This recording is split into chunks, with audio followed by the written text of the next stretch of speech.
আসসালামু আলাইকুম। আশা করছি সবাই ভালো আছেন। আজকে একটা টপিক খুব মাথায় ঘুরতেছিল। তাই ভাবলাম আপনাদের সাথে শেয়ার করি।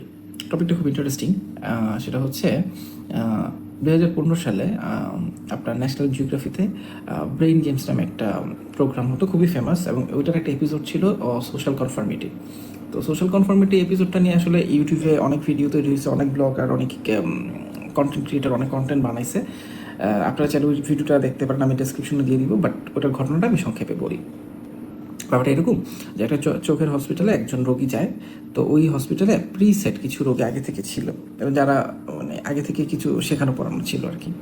তো নর্মালি একটা মেয়ে যায়, সে গিয়ে বসে থাকে। তো আগের রোগীগুলো একটা সাউন্ডের সাথে রেসপন্স করতে লাগলো, অর্থাৎ সাউন্ডটা বাজলে তারা দাঁড়াতে লাগলো, সাউন্ডটা তারপর তারা বসে যেত।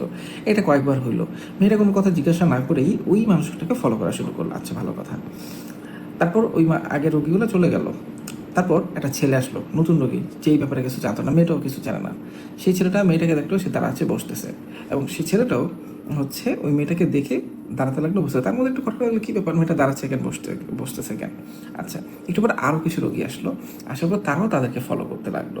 কিন্তু তারা এটা বুঝতেছে না তারা কেন ওই সাউন্ডের সাথে দাঁড়াচ্ছে এবং বসতেছে।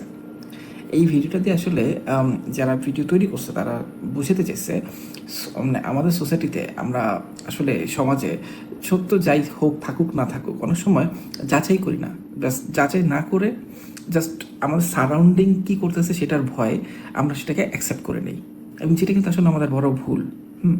আপনি একটা জিনিস চিন্তা করেন, এইটার কারণেই এই যে সংবাদপত্র, মিডিয়ার মাধ্যমে বিভিন্ন মানুষজন, মানে যারা চেষ্টা করে, তারা হচ্ছে মিডিয়ার মাধ্যমে আসে, বিভিন্ন ন্যারেটিভ তৈরি করে এবং তাদের কিছু ফলোয়ার তৈরি করে, এবং তারা আমাদেরকে ঠিক তারা যেটা চায় সেটা করতে বাধ্য করে।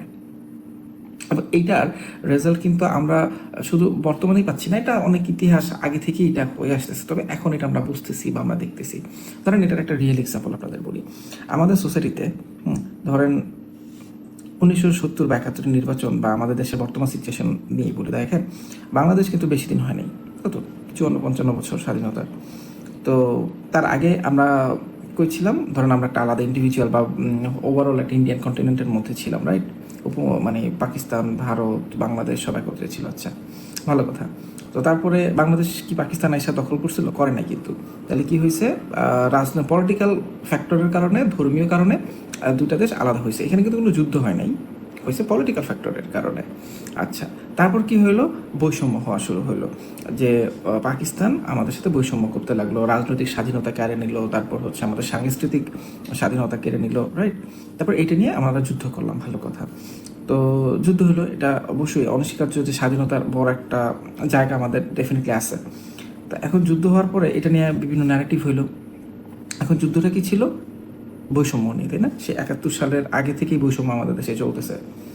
তারপরে ধরেন এই 71 গেল, 2026 চলে, এখনও ঠিক বৈষম্যই চলতেছে। তাহলে চিন্তা করেন, এত এত এত এত সংঘর্ষ গেল, এত দল পরিবর্তন হলো, এত মানুষ আইলো গেল, বৈষম্য কিন্তু আর ভাই কমলো না। তার কারণটা কি জানেন? সবাই বৈষম্যকে শো করতেছে, ন্যারেটিভ তৈরি করতেছে, কিন্তু সেটা সলভের কোনো কাজ হচ্ছে না। মাঝখান থেকে সাফারার কিন্তু যেই জনগণ ছিল তারাই, মানে কিছু মানুষের ভাগ্য পরিবর্তন হয়, কিন্তু আলটিমেটলি যেই লাভ সেই কতই থাকতেছে। তো এটার কারণটা হচ্ছে কি জানেন, আমাদের সোসাইটির নর্ম আমাদেরকে সেটা করতে বাধ্য করে। এক্সাম্পল ধরেন, আমার বাপ দাদা এটা বিশ্বাস করে গেছে বা তারা করতেছে, এখন আমি কেমনে বাপ দাদার উপরে যাব? আমার বাপ দাদা বুঝে ভালো, আমি তাদেরকে কেমনে বুঝাবো, বা তারাও মানতে চায় না। বিষয়টা হচ্ছে এরকম, আমাদের দেশে দেখবেন পলিটিক্যাল সিনারিও বলেন বা যে কোনো ক্ষেত্রে, সোসাইটি অনেক ক্ষেত্রে আপনাকে প্রেশার দিয়ে রাখবে। তারা তাদের চিন্তা ভাবনাকে আপনার উপর এমফাসাইজ, মানে হচ্ছে উপর দিতে যাবে, কিন্তু কেন তারা এটা বিশ্বাস করে, এটার পিছনে ঠিক না বেঠিক, এটা তারা অনেক ক্ষেত্রে যাচাই করতে চায় না, বা তারা বুঝতেও চায় না যে তারা ভুল করতেছে, এবং বললে সেটা বরং তারা অন্যভাবে দেখে। আমার মনে হয় এটা আসলে আমাদের বর্তমান দেশের এই অবস্থার কারণে, এখন যে সিচুয়েশন চলতেছে, এটার জন্য অনেকাংশে দায়ী, এটা আমি মনে করি। আপনাদের মতামত থাকলে অবশ্যই আপনারা আমাকে জানাবেন। তবে এটা নিয়ে কিন্তু ধরেন আল্লাহ তার পবিত্র কোরআনে সূরা আল হুজুরাত এবং হচ্ছে সূরা আল ইসরা, এই দুইটা সূরাতে, সূরা আল হুজুরাত হচ্ছে আপনার 49 নম্বর সূরা এবং 6 নম্বর আয়াত, এবং সূরা আল ইসরা আপনার 17 নম্বর সূরা 36 নম্বর আয়াত। এই দুইটা সূরা, দুইটা আয়াতে আল্লাহ মানে কমনলি বুঝাতে চেয়েছিল এটা, যে ধরেন আমরা যেটা পাচ্ছি, যে কোনো সংবাদ যখন পাই, সেটা যদি আমার জ্ঞানে ধরে, আমার যদি জ্ঞান নলেজে কুলায় এটা বুঝতে পারে, তাহলে তো অবশ্যই ফাইন, ভেরিফাই করবো, সেটা অ্যাকসেপ্ট করবো। না হইলে সেটা যেন আমরা না অনুসরণ করি, এবং সেটা যদি কেউ বোঝার মতো থাকে তার থেকে ভেরিফাই করে দেন যেন অনুসরণ করা হয়, অর্থাৎ না জেনে যেন হুজুগে যেন আমরা না দৌড়াই, কিন্তু আমরা কিন্তু সেটাই করি। আর এটার জন্যই দেখেন এখন আমাদের সোসাইটিতে এখনও কোনো পলিটিক্যাল পার্টি আসলে আমরা তার চাটুকার বাইরে যায়, যেই দল ক্ষমতা সেই দলের দলনেতা নিজেকে মাসিহা মনে করে, তারপর জনগণ সবসময় ভিক্টিমাইজড হয়। তো এটা কিন্তু থামবে না এরকম থাকলে। দেখেন এটা সরকার, তারা কিভাবে আসে, তারা আসে ধরেন রাষ্ট্র পরিচালনা করার জন্য একটা সিস্টেম লাগে। এই যেমন ধরেন সচিবালয় বলেন, বিভিন্ন মন্ত্রণালয় বলেন, এগুলো কি মানুষের সেবা দান করবে, মানুষের লাইফের জীবনযাত্রার মান উন্নয়ন বা মানুষ যেন ভালোভাবে চলতে পারে, হ্যাঁ, সেটা যেন নিয়ন্ত্রণ করতে পারে, সেটার জন্য এই বিভিন্ন মন্ত্রণালয় থাকে, একটা পার্ট দেখে।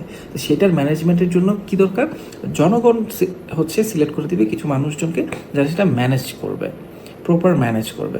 তারা তো মাসিহা না রে ভাই, তারা তো অনেক বড় কিছু না। এটা যুগের আগের যুগে কি ছিল, যখন মানুষ গোত্রকেন্দ্রিক ছিল, রাষ্ট্র ছিল না, তখন আল্লাহ নবী রাসূলগণদের পাঠাতেন, তার মাধ্যমে ওহী দিতেন। এই ওহীতে জীবন আদর্শ থাকতো, বিভিন্ন কওমের জন্য বিভিন্ন ধরনের জীবন আদর্শ উনি পাঠাতেন। অনেকেই ফলো করতো, অনেকে ফলো করতেন না, তাই না? যেমন ধরেন আমরা যারা মুসলিম ইসলাম ধর্ম অনুসরণ করি, আমরা কোরআনকে ফলো করি। আমাদের জন্য না, গোটা পুরা পৃথিবীর জন্য হযরত মুহাম্মদ সাল্লাল্লাহু আলাইহি সাল্লাম এসেছিলেন, তাই না? আমরা তার জীবন আদর্শ ফলো করি। এখন ফ্যাক্ট রাষ্ট্র তাইলে কি হচ্ছে, আমাদের সোসাইটিতে যেটা হচ্ছে যে বর্তমান যেই আসুক না কেন, তারা একদম ওই যে স্রষ্টার প্রতি ডিভাইন যে ল, অনেকটা ওই জায়গাটাতে তারা নিজেদেরকে চিন্তা করে আর কি, বা নিজেদেরকে রাখতে চায়।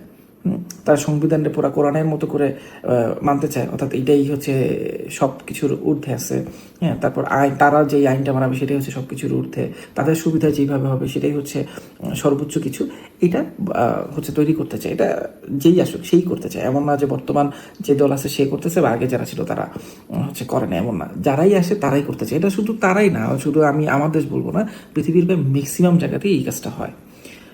তো অনেক জায়গায় হয় না, যেখানে হয় না তারা অবশ্যই ভালো আছে, যাদের হয় তাদের তো অবস্থাই যে আমাদের মতো, সব দিক দিয়েই প্যারা। তো যাই হোক, আমি শুধু এইটুকু শেয়ার করতে চাচ্ছিলাম এটাই, যে দেখেন আমরা আমাদের মধ্যে পরিবর্তন না আনলে, আমরা আমাদের দৃষ্টিভঙ্গি যদি পরিবর্তন না করি, একান্নকে যদি সাপোর্ট না করি, তথ্য যাচাই না করি, তাহলে এটার সাফারার ভুক্তভোগী কিন্তু আমরাই হব।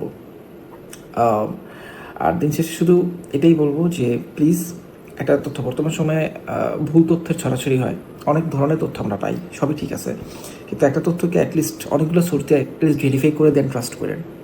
হ্যাঁ, তারপরে যদি ভেরিফাই না করতে পারে তাহলে ফলো করা দরকার নাই। এখন সেটা সমাজ বুড়া বা কেউ আপনার পরিচিত যে বিলিভ করুক না করুক, যে মনে সে বিলিভ করুক, আপনার ক্ষেত্রে আমরা যদি আস্তে আস্তে পরিবর্তন হই, আমরা যদি সত্য বা সঠিক তথ্য নিয়ে আগাতে থাকি, ইনশাল্লাহ আমাদের সোসাইটির একটা পরিবর্তন আসবে। তো যাই হোক, তেমন কিছুই না, জাস্ট এই তো ফ্যাক্টরটা আমার মাথায় কাজ করতেছিল, ভাবলাম আপনাদের সাথে শেয়ার করি। তবে সামনে অনেক কিছু নিয়ে আপনাদের সাথে আলোচনা করব। আশা করছি সবাই ভালো থাকবেন, একে অন্যের সাথে ভালো তথ্য শেয়ার করবেন, একে অন্যকে হেল্প করবেন, এই আশা করি। আল্লাহ সবার মঙ্গল করুক। আল্লাহ হাফেজ।